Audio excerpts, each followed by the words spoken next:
ମାଘ ସପ୍ତମୀ ବ୍ରତର ଅନେକ ମହତ୍ତ୍ୱ ରହିଛି। ଆମର 2026 ମସିହାରେ ଏ ଯେଉଁ 24 ତାରିଖରୁ ଆମର ପାଳନ କରାଯାଉଛି ମାଘ ସପ୍ତମୀ ବ୍ରତ ପାଳନ କରାଯାଉଛି। ହିନ୍ଦୁ ଧର୍ମରେ ମାଘ ମାସ ମାଘ ମାସର ସପ୍ତମୀ ତିଥିର ବିଶେଷ ମହତ୍ତ୍ୱ ରହିଛି। ଆମର ମାନ୍ୟତା ଅନୁସାରେ ଏହି ଦିନ ସୂର୍ଯ୍ୟଙ୍କର ପହିଲି କିରଣ ପୃଥିବୀ ଉପରେ ପଡ଼ିଥାଏ ଏବଂ ଏହି କାରଣରୁ ଏହି ତିଥିରେ ସୂର୍ଯ୍ୟ ଦେବତାଙ୍କର ଅବତରଣ ଦିନ ମଧ୍ୟ କୁହାଯାଏ। ମତ୍ସ୍ୟ ପୁରାଣ ଅନୁସାରେ ଏହି ଦିନ ସୂର୍ଯ୍ୟ ଦେବତାଙ୍କର ପୂଜା ଏବଂ ବ୍ରତ କରିବା ଦ୍ୱାରା 7 ଜନ୍ମର ପାପ କ୍ଷୟ ହୋଇଥାଏ ବୋଲି ଆମର ବିଶ୍ୱାସ ରହିଛି।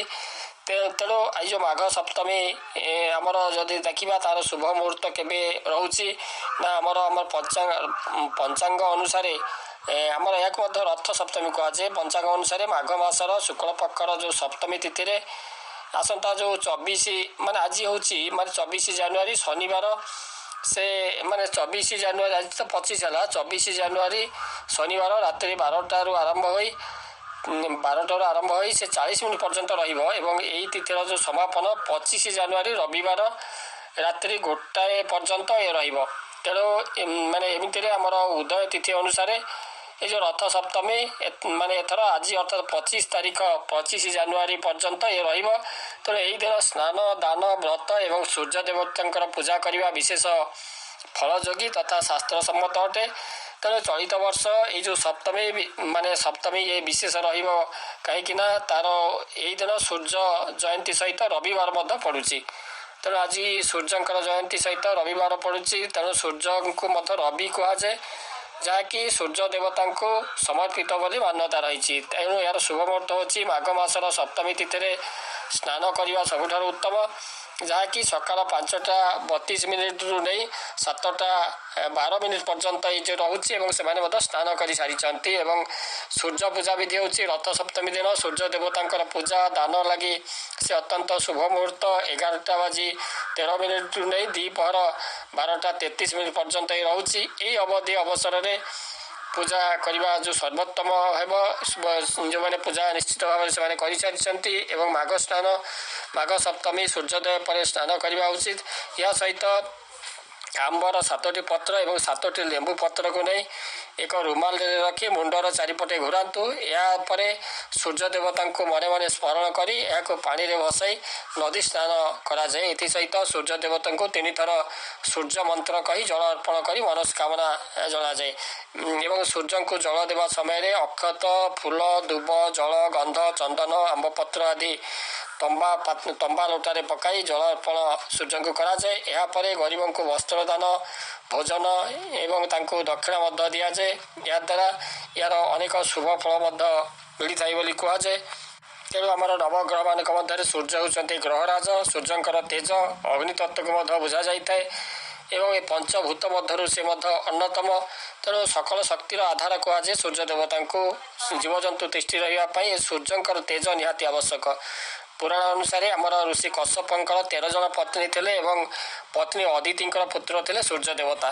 ତେଣୁ ଦେବତାମାନେ ଅଦିତିଙ୍କର ପୁତ୍ର। ତେଣୁ ବିଶ୍ୱକର୍ମାଙ୍କର କନ୍ୟା ସଂଜ୍ଞାଙ୍କୁ ସେ ବିବାହ କରିଥିଲେ ଏବଂ ସଂଜ୍ଞାଙ୍କୁ ସନ୍ଧ୍ୟା ନାମରେ ମଧ୍ୟ ସମ୍ବୋଧନ କରାଯାଏ ଏବଂ ସଂଜ୍ଞାଙ୍କ ଗର୍ଭରୁ ପୁତ୍ର ବୈବସ୍ୱତ ମନୁ, ଯମ ଏବଂ କନ୍ୟା ଯମୁନା ଜନ୍ମଲାଭ କରିଥିଲେ। ସୂର୍ଯ୍ୟ ଦେବତାଙ୍କର ଦ୍ୱିତୀୟ ପତ୍ନୀ ଅର୍ଥାତ୍ ଛାୟାଙ୍କ ଗର୍ଭରୁ ଅର୍ଥାତ୍ ଯେତେବେଳେ ସଂଜ୍ଞା ସୂର୍ଯ୍ୟଙ୍କର ତେଜକୁ ସହି ନପାରି ତପସ୍ୟା କରିବା ପାଇଁ ଚାଲିଗଲେ, ସେତେବେଳେ ନିଜର ଶରୀରରୁ ଛାୟା ନାମକ ଏକ ଅନୁରୂପ ସଂଜ୍ଞା ଭଳି ଦେଖିବା ପାଇଁ ସେହିଭଳି ଏକ ନାରୀକୁ ସୃଷ୍ଟି କରି ସୂର୍ଯ୍ୟଙ୍କ ପାଖରେ ଛାଡ଼ି ଦେଇଥିଲେ।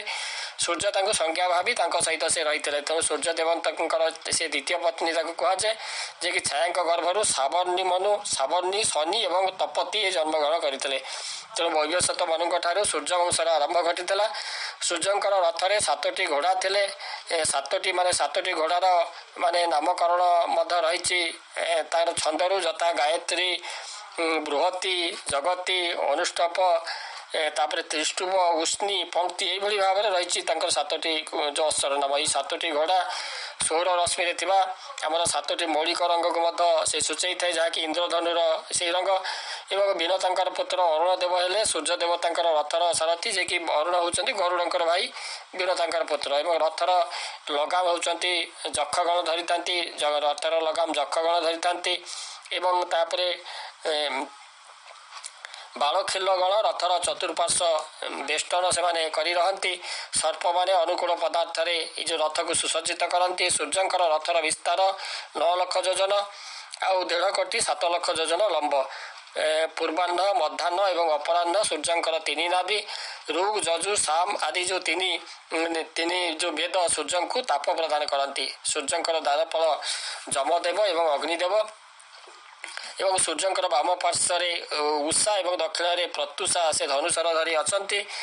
ଏବଂ ତ୍ରେତୟା ଯୁଗରେ ସୁଗ୍ରୀବ ଏବଂ ଦ୍ୱାପର ଯୁଗରେ କର୍ଣ୍ଣ ମଧ୍ୟ ସେ ସୂର୍ଯ୍ୟଙ୍କର ପୁତ୍ର ଥିଲେ। ଏବଂ ଯମଦଗ୍ନିଙ୍କର ଅଭିଶାପରୁ ସୂର୍ଯ୍ୟ ରାହୁଗ୍ରସ୍ତ ମଧ୍ୟ ହୋଇଥାନ୍ତି। ଏବଂ ତାପରେ ଯମଦଗ୍ନି କିମ୍ବା ତା ସହିତ ମଧ୍ୟ ଯେଉଁ ରାହୁ ସୂର୍ଯ୍ୟ ଦେବତା ସମୁଦ୍ର ମନ୍ଥନ ସମୟରେ ରାହୁ ଯେତେବେଳେ ଅମୃତ ପାନ କରିଦେଲେ, ସେ ମାନେ ଅଜାଣତରେ ମୋହିନୀ ତାଙ୍କୁ ଦେଇଦେଲେ ଅମୃତ, ସେତେବେଳେ ସୂର୍ଯ୍ୟ ତାଙ୍କୁ ଠାରି ଦେଇଥିଲେ, ଯାହାଫଳରେ କି ସେ ତାଙ୍କୁ ଭଗବାନ ସୁଦର୍ଶନ ଚକ୍ରରେ ରାହୁର ମସ୍ତକ ଛେଦନ କରିଥିଲେ। ସେଇଥିପାଇଁ ରାହୁ ମଧ୍ୟ ତାଙ୍କୁ ଅଭିଶାପ ଦେଇଥିଲେ ସେ ସୂର୍ଯ୍ୟଙ୍କୁ ମଧ୍ୟ ରାହୁ ଗ୍ରାସ କରିବ ବୋଲି। ତେଣୁ ଆମର ଚନ୍ଦ୍ରଭାଗା ନଦୀ କୂଳରେ ବିଦ୍ୟମାନ କୋଣାର୍କ ସୂର୍ଯ୍ୟ ମନ୍ଦିର ଓଡ଼ିଶାର ଗୌରବ। ତେଣୁ ପୁରାଣ ଅନୁସାରେ ଏଇଠାରେ ଅର୍କାସୁର ନାମକ ଏକ ରାକ୍ଷସକୁ ବଧ କରିଥିଲେ ଏବଂ ସୂର୍ଯ୍ୟଙ୍କୁ ଅର୍କ ଆଖ୍ୟା ଦିଆଯାଇଥିଲା। ସେ ଅର୍କାସୁରକୁ ବଧ କରିଥିଲେ ଏବଂ ରାଜା ଲାଙ୍ଗୁଳା ନରସିଂହଦେବ ଏହି ମନ୍ଦିରର ନିର୍ମାଣ କରିଥିଲେ ଏବଂ ବିଶୁ ମହାରାଣାଙ୍କର ତତ୍ତ୍ୱାବଧାନରେ 1200 ବଢ଼େଇ ନିଜର କାରିଗରୀ କୌଶଳରେ ଏଇ ଯେଉଁ ଅଦ୍ୱିତୀୟ ମନ୍ଦିର ତିଆରି କରିଥିଲେ, ଯାହା ରଥ ଉପରେ ତାହା ଦୃଶ୍ୟମାନ ଏବଂ ଏଥିରେ ଖଞ୍ଜିତ ଥିବା 24ଟି ଚକ ଏବଂ 7ଟି ଘୋଡ଼ା ଦ୍ୱାରା ଏଇ ଯେଉଁ ସୂର୍ଯ୍ୟଙ୍କର ନିତ୍ୟ ରଥର ଆକାଶ ମାର୍ଗରେ ବିଚାରଣ କରି ସମଗ୍ର ଆକାଶ ଗଙ୍ଗାଙ୍କୁ ସେ ଆଲୋକମୟ କରନ୍ତି। ଆମର ଯେଉଁ 1200 ବଢ଼େଇ ଯେତେବେଳେ ବିଶୁ ମହାରାଣାଙ୍କର ଯେଉଁ ନେତୃତ୍ୱରେ 1200 ବଢ଼େଇ ନିର୍ମାଣ ତାଙ୍କର ଯେଉଁ ମୁଣ୍ଡି ମାରି ପାରିନଥିଲେ, ଶେଷରେ ଯେଉଁ ବିଶୁ ମହାରାଣାଙ୍କର ପୁତ୍ର ଯିଏକି ଧର୍ମା, ସେ ତାଙ୍କର ମୁଣ୍ଡି ମାରି ସେ ସମୁଦ୍ରକୁ ଲମ୍ଫ ପ୍ରଦାନ କରିଥିଲେ। ତେଣୁ କୋଣାର୍କ ମନ୍ଦିର ସୂର୍ଯ୍ୟ ମନ୍ଦିରରେ ସୂର୍ଯ୍ୟଙ୍କର ଆଦିତ୍ୟ ଅରୁଣ ଭାସ୍କର ଏବଂ ତାଙ୍କର ବିଶ୍ୱଭାନୁ ରୂପରେ ସ୍ଥାପିତ ମୂର୍ତ୍ତି ମଧ୍ୟ ଦେଖାଯାଏ। ଏବଂ ଗୁଜୁରାଟର ଯେଉଁ ମୋଧେରା ସୂର୍ଯ୍ୟ ମନ୍ଦିରରେ ଯେଉଁ ଦ୍ୱାଦଶ ଆଦିତ୍ୟଙ୍କର ମୂର୍ତ୍ତି ଦୃଷ୍ଟିଗୋଚର ହୋଇଥାଏ। ଓଡ଼ିଶାରେ ଆମର ପୌଷ ମାସରେ ଶାମ୍ବ ଦଶମୀ, ରବିନାରାୟଣ ବ୍ରତ, ମାଘ ସପ୍ତମୀ ଆଦି ତିଥିରେ ଯେଉଁ ମଧ୍ୟ ସୂର୍ଯ୍ୟ ଦେବତାଙ୍କର ଉପାସନା କରାଯାଏ। ଶ୍ରୀକୃଷ୍ଣଙ୍କର ପୁତ୍ର ଶାମ୍ବ କୁଷ୍ଠରୋଗରୁ କୁଷ୍ଠରୋଗାକ୍ରାନ୍ତ ଅଭିଶାପରୁ ମୁକ୍ତି ପାଇବା ପାଇଁ ଏ ଅର୍କ କ୍ଷେତ୍ରରେ ତପସ୍ୟା କରିଥିଲେ ଏବଂ ଆରୋଗ୍ୟ ଲାଭ କରିଥିଲେ। ତେଣୁ ସେହି ଦିନରୁ ପରବର୍ତ୍ତୀ ସମୟରେ ସେ ଯେଉଁ ଶାମ୍ବ ଦଶମୀ ରୂପେ ତାକୁ ପାଳନ କରାଗଲା। ଘରେ ଘରେ ମାଆମାନେ ନିଜର ସନ୍ତାନମାନଙ୍କର ଆରୋଗ୍ୟ ପାଇଁ ସୂର୍ଯ୍ୟ ଦେବତାଙ୍କ ଉଦ୍ଦେଶ୍ୟରେ ମଧ୍ୟ ବ୍ରତ କରିଥାନ୍ତି ସେହିଦିନ। ଏବଂ ମାଘ ସପ୍ତମୀ ଦିନ ସୂର୍ଯ୍ୟ ଦେବତାଙ୍କର ଜନ୍ମଦିନ ଥିବାରୁ ଚନ୍ଦ୍ରଭାଗା ନଦୀରେ ବୁଡ଼ ପକାଇ ଲୋକେ ପୁଣ୍ୟ ଅର୍ଜନ କରିଥାନ୍ତି। ମାଘ ସପ୍ତମୀକୁ ରଥ ସପ୍ତମୀ ମଧ୍ୟ କୁହାଯାଏ। ସୂର୍ଯ୍ୟ ହେଉଛନ୍ତି ସ୍ୱୟଂ ଜଗନ୍ନାଥ ହିରଣ୍ମୟ। ଜଗନ୍ନାଥ ମହାପ୍ରଭୁଙ୍କର ଦକ୍ଷିଣ ନେତ୍ର ସୂର୍ଯ୍ୟ ଅଟନ୍ତି। ତେଣୁ ମନୁଷ୍ୟମାନଙ୍କର ଦକ୍ଷିଣ ନାସାପୁଡ଼ାରେ ସୂର୍ଯ୍ୟ ଥାନ୍ତି। ତେଣୁ ଶ୍ୱାସକ୍ରିୟା ସାହାଯ୍ୟ କରୁଥିବା ନାଡ଼ୀକୁ ସୂର୍ଯ୍ୟ ନାଡ଼ୀ ମଧ୍ୟ କୁହାଯାଏ। ତେଣୁ ସୂର୍ଯ୍ୟ ହେଉଛନ୍ତି ଲୋକଚକ୍ଷୁ, ସଂସାରର ସମସ୍ତ କର୍ମର ସେ ମଧ୍ୟ ସାକ୍ଷୀ।